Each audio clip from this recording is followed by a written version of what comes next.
The Brooklyn Center neighborhood in Cleveland is like many American neighborhoods that carry both history and quiet resilience. It is a place where families walk their dogs on narrow sidewalks, where children ride their bicycles in the summer air, and where front porches serve as gathering spots for evening conversations. Life here is not glamorous, but it is steady, like the hum of a refrigerator in the kitchen, always there and always familiar. Within this community stood a small home on Mack Court, the kind of house that could blend into the background, yet inside it held generations of a family bound by blood and shared memories. At the center of this family was Miguel Gonzalez, 69 years old, a father whose presence anchored the household. Miguel was a man of age and wisdom, someone who had lived long enough to see his children grow into adulthood. Beside him was his daughter Angelic, only 34, a woman balancing the weight of raising her teenage son Jayden while remaining close to her father.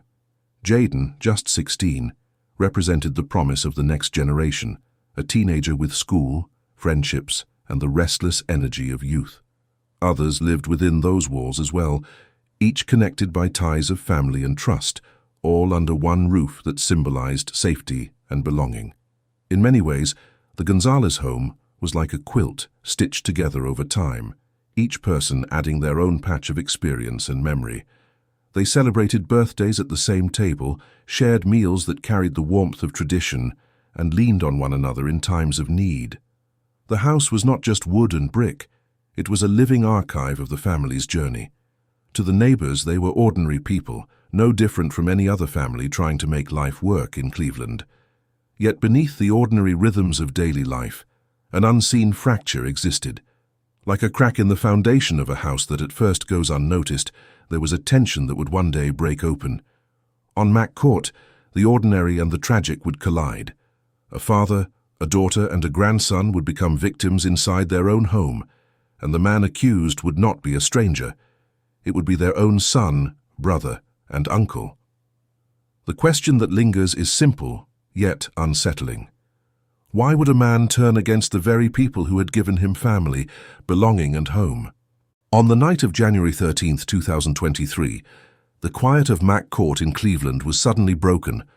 Neighbors would later recall hearing sharp bursts of gunfire, the kind of sound that instantly unsettles the calm of a residential street.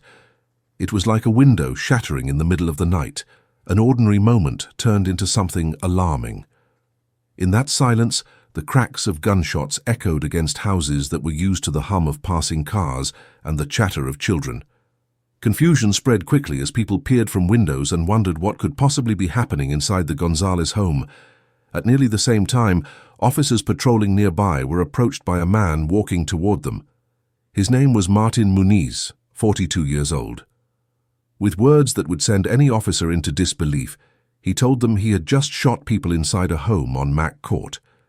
It was as if someone had walked up to confess to the unthinkable in the most direct way possible. The officers immediately acted, uncertain of what they would find when they reached the address he gave them. As police arrived at the home, the atmosphere shifted from routine to grave urgency. They stepped inside a house that only hours before had been a place of family gathering. Inside, the scene confirmed Muniz's words. Miguel Gonzalez, 69, was found dead. His daughter, 34-year-old Angelic Gonzalez, had also been killed. 16-year-old Jayden Baez, Angelic's son, was discovered as well. His young life ended before it had truly begun. The reality was stark. A grandfather, a mother, and a teenager, 3 generations of one family lost in an instant. But the tragedy did not stop there. 2 others had been shot and were rushed to the hospital. One was 48-year-old Anthony Boothe, who clung to life for a short time before passing away from his injuries. The other was his 8-year-old daughter, who had been struck in the same violence. Against the odds, she survived, though her injuries were critical. In every tragedy, there is often a glimmer of survival, and in this case it was the life of a child, a reminder of innocence enduring against overwhelming pain. For the officers, it was a moment that drew a line in memory. They entered a house of warmth and ordinary family life, only to find it transformed into a crime scene. The neighbors who once heard children laughing now listened to the sounds of sirens filling the night. The community, once steady like the rhythm of a heartbeat, suddenly faced the weight of grief and disbelief. The confession of Martin Muniz had been clear, yet the reasons were not. Why had a man turned against his father, his sister, his nephew, and others tied to him by family? The question loomed over Mack Court, leaving not just a home, but an entire neighborhood searching for answers to an act that seemed to shatter the very idea of family itself. When the details of the Mack Court tragedy came to light, the most difficult part for many to accept was that the victims were not strangers. They were not outsiders, they were family. A father, a daughter, a grandson, and a child who survived against the odds. To lose them was heartbreaking, but to lose them at the hands of a son, a brother, and an uncle carried a weight that seemed almost unbearable. It was like watching the foundation of a home collapse from within, not because of a storm, but because the beams that once held it steady gave way. Miguel Gonzalez was 69 years old, a father who had seen decades of life in Cleveland. He was remembered as a man who carried quiet strength, someone who embodied the steady presence many families rely on. His daughter Angelic was only 34, a mother in the prime of her life. She balanced responsibility with warmth, raising her son Jayden while remaining close to her family roots. Jayden himself was just 16, still in high school, still discovering who he was meant to become. Friends described him as energetic, with the curiosity and ambition that often define youth. Then there was the youngest, an 8-year-old girl who endured injuries that would have been impossible for many adults to survive. Her fight to live became a symbol of both fragility and resilience. Neighbors struggled to process what had happened. Some spoke of disbelief, saying the family was ordinary, that no one could have predicted such violence. Others expressed sorrow, comparing the loss to a wound in the heart of the neighborhood. In small communities, the lines between families often blur, and one family's tragedy becomes everyone's burden. It was as if the branches of a tree had been cut off, leaving scars that the whole street could see. The betrayal cut deep, because family is often seen as the last safe place, the circle where trust is strongest. When harm comes from outside, people lean on family for protection. When harm comes from within, that safety net unravels. The community of Brooklyn Center was left to wonder how such a thing could happen and why a man would turn against the very people who had raised him, shared meals with him, and celebrated life's milestones alongside him. In the days after, reflections on the victims highlighted who they were in life, not only how they had died. Miguel was remembered for his dedication to his family, Angelic for her role as a caring mother and daughter, Jayden for the promise of youth cut short, and the young girl for her courage to keep fighting. Their stories became reminders of the fragility of life and of how quickly an ordinary evening could turn into a moment that changes everything. The devastation stretched beyond one household. It reached into the community, reshaping how neighbors viewed the ideas of trust and safety. It left them asking the same haunting question: how could family, the one place meant to protect, become the setting for such loss? After Martin Muniz flagged down police officers and admitted to shooting his family members, investigators moved quickly to piece together what had taken place on Mack Court. The process was methodical, like reconstructing a puzzle in which every piece represented part of a devastating story. The home itself became a silent witness, every room carrying traces of what had unfolded only moments before. Officers documented the positions of the victims, the spent shell casings, and the pathways that hinted at movement during the violence. From the beginning, the investigation carried a weight unlike most cases. Detectives were not dealing with an unknown assailant or a search for a suspect. The man responsible had already stepped forward. Yet the absence of mystery about who had committed the crime left a larger question in its place. Why had it happened? That question shaped every report, every interview, and every observation. Prosecutors began building their case immediately. Muniz was charged with multiple counts of aggravated murder, one for each life lost. He faced attempted aggravated murder for the young girl who survived, as well as felonious assault and weapons charges. The severity of the indictment was clear, and it reflected not only the number of victims, but the shocking reality that they were all family members. It was as if the law itself recognized that the breaking of family bonds made the act heavier to bear. Investigators gave statements that emphasized the brutality of the crime. They described a domestic setting turned into a place of tragedy, a household once filled with ordinary life now marked forever by violence. Prosecutors stressed that the community had lost multiple generations in a single evening, from a grandfather to a child. Their words underscored the seriousness of the charges and the weight of accountability that Muniz would face in court. Despite the evidence, one element remained unresolved: motive. Detectives searched for reasons, speaking with relatives and reviewing Muniz's background, yet no clear explanation emerged. It was like trying to read a book with missing chapters. The facts told what happened, but they did not reveal why. In cases of violence between strangers, motives can sometimes be traced to disputes, theft, or conflict. In this case, the absence of motive made the crime even harder to understand. The lack of answers left space for lingering unease. People close to the family and members of the community were left to fill that silence with their own reflections. Some spoke of hidden tensions. Others simply admitted they could not imagine what could drive a person to such an act. For investigators, the focus remained on building a strong legal case, but for the public, the unanswered question of why cast a shadow that seemed unlikely to lift. As the charges moved through the court system, the investigation closed one chapter and opened another. The facts were clear, the suspect was in custody, and the path to trial was certain, yet the central mystery remained unsolved. What could make a man destroy his own family? In January of 2023, Martin Muniz was formally indicted in Cuyahoga County. The charges laid against him were as heavy as the grief surrounding the case. Prosecutors filed multiple counts of aggravated murder for the 3 lives lost, attempted aggravated murder for the child who survived, and additional counts of felonious assault and weapons violations. Each charge carried its own weight, yet together they formed a mountain of accountability. It was the legal system's way of recognizing the scale of loss, like a ledger that tallied both the finality of death and the persistence of harm. When Muniz first appeared before a judge, the severity of the situation was made plain. His bond was set at $5 million, an amount so high that it sent a clear message about the seriousness of the case. Bonds are often viewed as numbers on a sheet, but in moments like this, they act as a measure of public safety and trust. $5 million was not just a figure.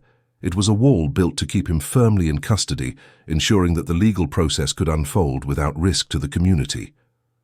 Court hearings in the early weeks drew quiet crowds of family members and community residents. They filled benches with heavy silence, their presence an unspoken testimony to lives interrupted. Some survivors wept openly, others sat still, their grief visible in tightened hands and lowered eyes. The courthouse became a space where the private pain of loss intersected with the public machinery of justice. Among the many stories carried into that courtroom, one stood apart. The young girl who survived the shooting remained in the hospital through much of January, undergoing treatment for her injuries. Reports from doctors and relatives described her condition with cautious hope. She faced a long recovery, yet her survival became a point of resilience in a narrative otherwise marked by tragedy. To many in the community, she represented the possibility of healing, like a single green sprout breaking through scorched ground. Prosecutors emphasized in filings and statements that the killings were not only violent, but carried a profound element of betrayal. The victims were family, connected by bonds meant to protect rather than destroy. The legal documents, though written in the measured language of the law, conveyed a reality that shocked everyone involved. It was as though the law itself struggled to put into words the collapse of trust within a household. Despite the progress in the legal process, unanswered questions lingered. What could have led Muniz to turn on those closest to him? The indictment recorded the crimes, the bond reflected their severity, yet the human motives remained obscured. As the case moved toward future hearings and eventual trial, that silence grew heavier, like a locked door in a house where everyone was searching for answers. The early legal process closed no chapters. Instead, it set the stage for proceedings that promised to be as complex as they were painful. On August 22 of 2024, The courtroom in Cuyahoga County carried a silence that felt heavier than words. It was the day Martin Muniz stood before a judge and entered a guilty plea. For nearly 2 years, the case had lingered like an open wound in the community, and this hearing marked the moment when law and grief finally converged. The plea was direct and without hesitation. By admitting guilt, Muniz brought an end to questions about whether a trial would unfold. Yet while a trial was avoided, the tragedy itself could not be softened. Prosecutors described him as a vicious mass murderer, a man who had committed the gravest betrayal by taking the lives of his own father, his sister, and his teenage nephew, and by wounding a child. Their words were plain but firm, underlining that justice was not only about the number of charges, but about the human cost behind each count. For the families in attendance, the plea carried a mixture of finality and sorrow. Some relatives listened through tears, others with steady gazes fixed on the floor. The acknowledgement of guilt spared them from reliving every detail in a long trial, but it also reminded them that nothing could ever restore what had been lost. It was like watching a storm pass after destroying a home. The winds stop, the rain clears, but the damage remains. The judge then delivered the sentence: 4 consecutive life terms without the possibility of parole, plus additional years for the firearm specification. Each word of the sentence was deliberate, measured, and irreversible. The numbers were more than legal terms. They were markers of a life that would now be lived entirely behind prison walls. In the eyes of the law, justice had been served with finality. Still, as the sentence echoed through the courtroom, the weight of absence was unmistakable. Miguel Gonzalez would never again sit at the head of the table. Angelic Gonzalez's voice would not be heard in daily conversations. 16-year-old Jayden's laughter and dreams of the future would remain unfinished. And Anthony Boothe's life, taken after days in the hospital, left behind memories, but no more moments. The young girl who survived carried both the scars of trauma and the hope of resilience, a reminder that even in the darkest chapters some light persists. The guilty plea brought closure to the legal case, but not to the lives that intersected with it. In one sense, the justice system closed its ledger with consecutive life sentences. In another sense, the human story remained open, carried in memories, in vigils, and in the silence of a family home that could never be the same. Justice was served on paper, but the loss endured in the hearts of those left behind. It was the final act in court, but for the families it was only another chapter in a lifelong journey of grief. In the months and years that followed the tragedy on Mack Court, Cleveland became a city touched by both sorrow and resilience. Vigils were held in church halls and on street corners, where candles flickered like fragile stars against the night. Community members spoke the names of Miguel, Angelic, Jayden, and Anthony, refusing to let them fade into silence. Local media shared their stories with dignity, painting portraits of everyday lives that had been cut short. Tributes were left outside the home, flowers and handwritten notes forming a quiet memorial that testified to a grief larger than any single household. For surviving relatives, the pain did not end with the courtroom verdict. Each day became a reminder of lives interrupted, of empty chairs at family gatherings, of birthdays and holidays that would never be celebrated together again. The young girl who survived carried both the weight of her injuries and the challenge of growing up in the shadow of unimaginable loss. Her recovery became a symbol of strength, yet it also reminded the community of the thin line between survival and tragedy. In her presence, people saw both the ache of what had been taken and the resilience of what remained. Neighbors often reflected on how such devastation could emerge from within a home that seemed ordinary. It was a reminder that violence does not always come from faceless strangers. Sometimes it takes root in the very spaces meant to protect us. Like cracks in a foundation that remain hidden until the structure collapses, the struggles within families can go unnoticed until it is too late.